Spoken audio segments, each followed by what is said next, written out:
Ngayon, ay ipapaliwanag ko ang isang thriller na pelikula na pinangalanang Bad Sister. Nagsisimula ang pelikula sa isang binata na nagngangalang Jason Brady, na tumutugtog ng gitara sa kanyang kwarto. Siya ay vlogger at musikero. Pagkatapos ng bakasyon sa paaralan, dinala si Jason at ang kanyang kapatid na si Zoe sa isang Catholic boarding school. Malugod silang tinanggap ng punong guro, na si Sister Rebecca. Samantala, ang isa pang madre na babae mula sa parehong paaralan, na si Sister Sofia, ay nanunood kay Jason at sa kanyang pamilya mula sa bintana ng opisina ng prinsipal.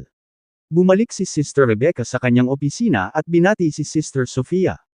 Pinaalalahanan siya ni Sister Rebecca na lahat ng madre ay dapat sumunod sa mga alituntunin ng paaralan, at isa sa mga patakaran nito ay ang mga madre ay hindi maaaring magsuot ng make-up habang nasa paaralan. Kaagad siyang binigyan ni Sister Rebecca ng tissue at hiniling kay Sister Sofia na tanggalin kaagad ang kanyang make-up. Pagkatapos ng maikling usapan, pinasyal ng punong guro si Sister Sofia, kasabay nito, nakilala rin ni Sofia si Jason. At nalaman namin na siya ang magiging bagong homeroom teacher niya. Pagkatapos nito, ipinakita ni Rebecca kay Sofia ang kanyang silid. Sa kanyang silid, ay pinapanood ni Sofia ang music video ni Jason sa kanyang laptop, at habang nanunood, sinimulan niyang halikan ang kanyang laptop, pinapahiwatig nito, nakilala na ni Sofia si Jason, at siya ay pumunta sa paaralan para sa ilang masamang layunin. Hindi makatiis, pumasok si Sister Sofia sa dormitoryo ng paaralan at nakinig kay Jason na kumakanta habang tumutugtog ng gitara. Kinabukasan sa klase, isang estudyanteng nagngangalang Sarah, ay umaakit kay Jason. Si Sarah ay isang maganda at kaakit-akit na babae. Ilang sandali pa ay pumasok na si Sister Sofia sa silid-aralan. Nakaramdam siya ng inggit nang makitang malapit sa isa't isa sina Sarah at Jason, at dahil dito, pinagalitan ni Sister Sofia si Sarah na may masamang tingin, kaya't pinaalalahanan ng ibang estudyante si Sister Sofia na hindi pa nila nagawa ang kanilang morning prayer. Pagkatapos ng lahat ng iyon, muling nag-usap sina Jason at Sarah sa bakuran ng paaralan. Nagreklamo si Sarah kay Jason tungkol sa nakakairitang ugali ni Sister Sofia, at nang maghalikan sina Sarah at Jason, biglang lumitaw si Sister Sofia na may galit na mukha. Pagkatapos ay inutusan niya si Jason na pumasok na sa silid-aralan at binalaan si Sarah na layuan siya. Pagkatapos nito, hiniling ni Sister Sofia si Jason na pumunta sa kanyang silid kapag natapos na ang klase. Noong una, tumanggi si Jason dahil bawal bumisita ang mga lalaki sa kwarto ng babae, lalo na sa kwarto ng madre. Gayunpaman, kalaunan ay pumunta si Jason sa silid ni Sister Sofia. Napansin niyang bahagyang nakabukas ang pinto, at nang sumilip siya sa loob ay nabigla siya sa nakita. Tinanggal na ni Sister Sofia ang kanyang damit pang madre at nakasuot lamang ng matangkad na pulang damit na panloob. Sinadya pala ito ni Sister Sofia at nagpanggap na hindi niya napansin na nandoon si Jason. Mabilis na tumakbo palayo si Jason. Nang gabing iyon, hindi makatulog si Jason. Hindi mapigilang isipin ni Jason ang kaakit-akit na si Sister Sofia. Iniisip pa niya ang sarili niya na hinahalikan siya nito. Isang gabi, tahimik na pumasok si Sister Sofia sa dormitoryo ng babae habang tulog na ang lahat. Pumasok siya sa kwarto ni Sarah at palihim na naglagay ng isang sigarilyo sa kanyang libro. Pinlano ito ni Sister Sofia para maglagay ng bitag kay Sarah at mapatalsik siya sa paaralan.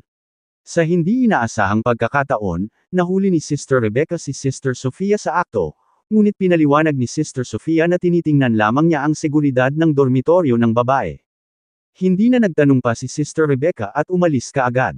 Kinabukasan, inutusan ni Sister Sofia ang mga estudyante na buksan ang kanilang mga aklat. Nang buksan ni Sarah ang kanyang libro, natuklasan niya ang isang rolyo ng sigarilyo sa loob. Ang pangyayaring ito ay agad na nakakuha ng atensyon ni Sister Sofia at ng kanyang mga kaklase. Dinala si Sarah sa opisina ng punong guro kung saan ay naiyak na lang siya at ipinilit na hindi sa kanya ang sigarilyo. Gayunpaman, pinarusahan pa rin siya ng paaralan batay sa mga patakaran, na suspindi siya at kinailangang umalis ng paaralan ng ilang oras. Kasunod nito, isinagawa ang masusing pag-imbestiga sa buong paaralan at dormitoryo. Sa kwarto ni Jason, may nakitang bote ng alak. Nang oras na para parusahan si Jason, pinakiusapan ni Sofia ang iba pang mga guro at madre, na humihiling ng maluwag na parusa, kaya't inatasan si Jason ng pagtulong sa paglinis ng paaralan sa katapusan ng linggo. Gusto ni Sofia na manatili si Jason sa paaralan kapag weekend, kaya pinarusahan niya ito. Ngunit bago ang lahat, matagal ng idolo ni Sofia si Jason, kaya nung nalaman niyang mag-aaral si Jason sa nasabing paaralan, nag-research siya nito at nalaman na may isang guro na nagngangalang Sofia ang kaka-hire lang. Kaya't nakipagkita siya nito at agad niyang pinatay at niligpit, saka siya ang pumalit at nagpanggap na Sofia, at nagsimulang pumunta sa school ni Jason tuwing weekend. Sa isang sesyon ng paglilinis sa paaralan, parehong busy sina Jason at Zoe. Sinamantala ni Sofia ang pagkakataong ito upang tulungan si Jason at maakit siya. Nang gabing iyon, habang natutulog si Jason sa kanyang silid, pumasok si Sofia at palihim na binuksan ang recording ng kanyang telepono. Nang maramdamang may tao sa silid, nagising si Jason at labis na nagulat nang makita si Sister Sofia doon. Pagkatapos ay nilapitan ni Sister Sofia si Jason at sinubukan siyang hikayatin na gumawa ng hindi nararapat. Alam ni Jason na mali ito at sinusubukan niyang lumaban, ngunit di niya napigilan ang mga tukso nito. Sa kalaunan, si Jason ay bumigay rin at nagsagawa sila ng mga gawain na hindi dapat. Kinaumagahan, sobrang na-guilty si Jason sa nangyari, dahil nakipagtalik siya sa isang madre. Maya-maya, nang walang tao sa kwarto ni Jason, pumasok si Sofia at sinimulang amuyin ang gamit na damit ni Jason. Sa sandaling iyon, dumating si Zoe at nahuli siya sa akto. Pinaalis ni Sofia si Zoe, ngunit sinabi ni Zoe kay Jason ang kanyang nasaksihan. Nang malaman niya ang pangyayari, nagalit si Sofia kay Zoe at binigyan siya ng mababang marka sa pagsusulit. Pagkatapos ng klase, balak ni Jason na ikumpisal ang kanyang mga kasalanan, ngunit nagulat siya nang matuklasan na hindi ang pari, kundi si Sister Sofia, ang nakikinig ng kanyang pag-amin. Pumasok siya sa confession booth at kumundong ito, sabay biglang halik kay Jason. Umuwi si Jason sa katapusan ng linggo, at dumalo siya sa isang party kung saan nilapitan siya ni Sarah at sinubukan siyang halikan, at inakit. Gayunpaman, ang tanging naiisip ni Jason ay si Sister Sofia, dahilan upang pigilan niya si Sarah na halikan siya at umalis sa party. Paglabas niya sa party, may hawak siyang bote ng alak. Dahil sa mga pangyayaring ito, nahuli ng isang pulis si Jason, ngunit biglang lumitaw si Sofia at inayos ang sitwasyon. Pagkatapos, dinala siya ni Sofia sa isang hotel kung saan muli niya itong sinubukang akitin. Gayunpaman, sinabi sa kanya ni Jason na ang kanilang mga aksyon ay mali. Ipinahayag ni Sofia ang kanyang pagnanais na makasama siya magpakailanman, at binanggit ang kanyang kayamanan, na nagmumungkahi na maaari silang mamuhay ng masaya sa Paris. Napagtanto ni Jason na si Sister Sofia ay wala na sa pag-iisip pagkatapos matulog sa kanya ng isang beses, at galit niyang pinagalitan siya, na nagsasabi na ayaw niyang makasama ito. Pagkatapos ay lumabas siya ng hotel. Umupo si Jason sa gilid ng kalsada at tumawag kay Zoe para humingi ng tulong. Sa halip na si Zoe, ang ama ni Jason ang nagpakita at sinusuportahan siya sa kanyang karera sa musika. Bumalik sa paaralan, natuklasan ni Jason ang isang walang malay na si Sister Sofia sa kanyang kama. Natarante siya, unang pinaniwalaan ni Jason na nagtangkang magpakamatay si Sofia sa pamamagitan ng pag-inom ng gamot. Nang mag-CPR siya, biglang nagising si Sofia. Puro kalokohan lang pala ang lahat para makuha ang atensyon ni Jason. Dahil hindi na makayanan ang manipulatibong pag-uugali ni Sofia, nagbanta si Jason na iulat ang kanyang mga aksyon sa pari at punong guro. Bilang tugon, nagbanta din si Sofia na ilantad ang kanilang ipinagbabawal na relasyon sa lahat. Nanatiling tahimik si Jason dahil ayaw niyang malaman ng kanyang ama at ng iba ang hindi nararapat na mga aksyon niya sa paaralan. Maya-maya, habang nagtuturo si Sofia sa klase, biglang dumating si Sister Rebecca. Pinabalik na ng punong guro si Sarah at pumasok sa mga klase gaya ng dati dahil natapos na ang kanyang parusa. Muling naging malapit ang relasyon ni Jason at Sarah, at madalas silang nakikitang mag-isa at parang nagmamahalan. Habang si Sofia ay nag-aapoy sa galit. Gumawa ng plano si Sofia para mawala si Sarah. Kinagabihan, pumasok si Sofia sa dormitoryo ng babae at nadatnan si Sarah sa shower, pinukpok niya ang ulo nito hanggang sa mawala ng malay. Pagkatapos ay nag-iwan si Sofia ng isang sabon sa sahig para lumabas na parang nadulas lang si Sarah at naaksidente.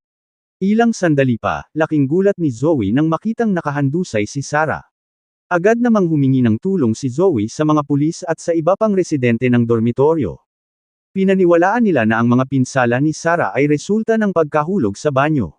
Nagtipon ang mga residente ng dormitoryo sa simbahan, at pagkatapos ng panalangin, nilapitan ni Jason si Sofia at inakusahan siya na siya ang may pananagutan sa biglaang pagkamatay ni Sarah. Kahit na totoo, hindi nagpakita ng takot si Sofia, matapang na pinagbantaan si Jason sa pamamagitan ng pagpapakita sa kanya ng video ng pagtatalik nila. Pagkatapos ay binalaan ni Sofia si Jason na huwag ilantad ang kanyang aksyon kung ayaw niyang maipit sa sitwasyon. Pagdating ng linggo, sinundo si Jason at Zoe ng kanilang mga magulang. Binalak ni Sofia na makipagkita kay Jason habang kasama niya ang kanyang pamilya. Humingi siya ng pahintulot kay Sister Rebecca na bibisitahin niya ang kanyang tiyahin sa hospital. Naghapunan sina Jason at Zoe kasama ang kanilang mga magulang sa isang restaurant, nang magulat sila nang biglang sumulpot si Sofia sa kanilang harapan at nagpakilala sa kanilang magulang. Magiliw na binati ng mga magulang ni Jason si Sister Sofia at niyaya pa itong sumama sa kanila sa hapunan. Samantala, tumawag si Sister Rebecca sa ospital kung saan ginagamot ang inaakalang tiyahin ni Sofia. Pero walang record ang ospital sa pasyenteng binanggit ni Sister Rebecca. Dahil dito ay naghinala si Sister Rebecca na nagsinungaling si Sofia sa kanya. Pagkatapos ng hapunan, hinikayat ni Zoe si Jason na sabihin sa kanya ang dahilan bakit tila kinakabahan siya nung dumating si Sister Sofia sa restaurant. Ipinagtapat ni Jason kay Zoe na nagkaroon sila ng relasyon sa kanilang guro, at binablackmail siya sa pamamagitan ng video sa cellphone. Ipinahayag din ni Zoe ang kanyang pagdududa sa tunay na pagkatao ni Sister Sofia. Dahil determinadong malaman nina Jason at Zoe ang katotohanan, pumasok sina Jason at Zoe sa silid ni Sister Sofia at binuksan ang kanyang computer. Sa wakas ay natuklasan nila na ang kanyang tunay na pangalan ay Laura Patterson. Plinano ni Laura na iligpit ang tunay na Sister Sofia para makalusot sa paaralan ni Jason at mapalapit sa kanya. Samantala, tinawag ni Sister Rebecca si Sofia sa kanyang opisina. Inilantad ni Sister Rebecca ang lahat ng kasinungalingan ni Sofia at isusumbong na sana ito sa pari. Gayunpaman, habang papunta si Sister Rebecca sa pinto, hinampas ni Sofia ang kanyang ulo na naging sanhi ng pagbagsak ni Sister Rebecca at nawala ng malay. Sina Jason at Zoe, na nagbabalak na iulat ang tunay na pagkakakilanlan ni Sofia, ay pumunta sa silid ni Sister Rebecca. Dahil walang sumasagot nang kumatok sila sa pinto, umalis sila nang hindi nila alam na walang malay si Sister Rebecca at doon nagtatago si Sofia. Dumiretso sina Jason at Zoe sa simbahan, upang hanapin si Sofia. Ipinaalam nila sa kanya na alam na nila ang kanyang tunay na pagkatao at isusumbong nila ito kay Sister Rebecca. Si Sofia, na galit, at lumalala na ang kanyang problema, ay mabilis niyang hinampas si Zoe at agresibong inatake si Jason. Sa hindi inaasahang pagkakataon, biglang dumating si Sister Rebecca at hinila si Sofia palayo.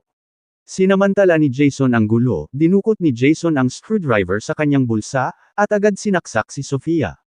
Makalipas ang ilang buwan, masayang nagtapos ang lahat ng mga estudyante.